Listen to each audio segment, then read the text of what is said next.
कभी ठंड में ठिठुर कर देख लेना, कभी तपती धूप में जल कर देख लेना कैसे होती है हिफाजत देश की, कभी सरहद पर चल कर देख लेना।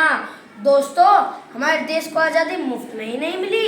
इस आज़ादी के बदले में हमारे कितने वीर जवान शहीद हो गए और इसीलिए आज भी पूरा देश वीर समुद्र को याद करता है और उनके भारतीय जज्बे को नमन करता है।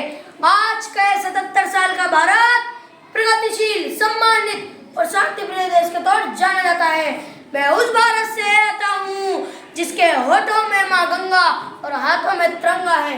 वह भारत कभी सत्यम शिवम सुंदरम वंदे मातरम तो कभी पंजाबी सिंह, गुजरात मराठा, द्राविड़ उत्तर बंगाल है। मैं उस भारत से आता हूँ कि ठुकराए हुए लोग की समय स्थली बन जाता है और सब समुद्र प्रदेशों को भी ब्रदर एंड सिस्टर के बुलाता है। मैं उस भारत से आता हूँ जिसने विश्व से उपदेशों में योग सिखाया लेकिन खुद अपना पराया न सीख पाया। वसुदेव कुटुंबकम के सिद्धांत पर जिया मेरा भारत वह नीलकंठ है जो खुद भी स्वीकार दूसरों को अमृत दान किया। तीनों लोगों का स्वामी होकर भी माखन चुराता है और माँ अवतार रोके भी माँ के हाथों की मार खाता है। मेरा गाना मैं उस गौतम के भारत से आता हूँ जहाँ जनित के लिए एक राष्ट्रपुत्र सन्यासी हो जाता है।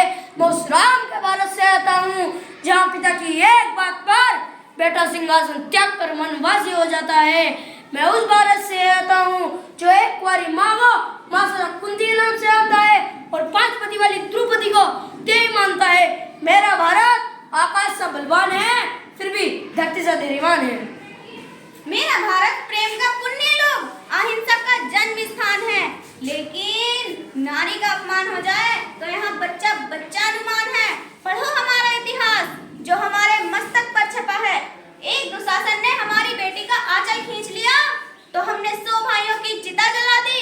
एक रावण ने हमारी माँ का अपहरण किया तो हमने पूरे रावण कुल की लंका जला दी। मैं उस भारत से आती हूँ जो ना कभी रुका झुका और न डरा है।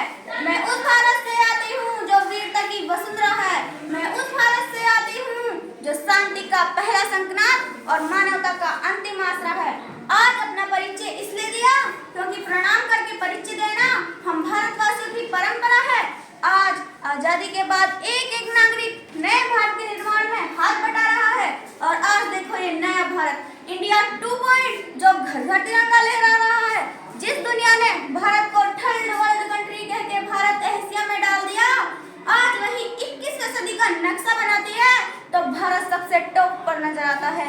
और क्यों न नजर आए मेरा भारत। जब हमारे पड़ोसी चौक से डायग्राम बनाना सीख रहे थे तब हम चांद की मिट्टी को चूमकर लौट आए।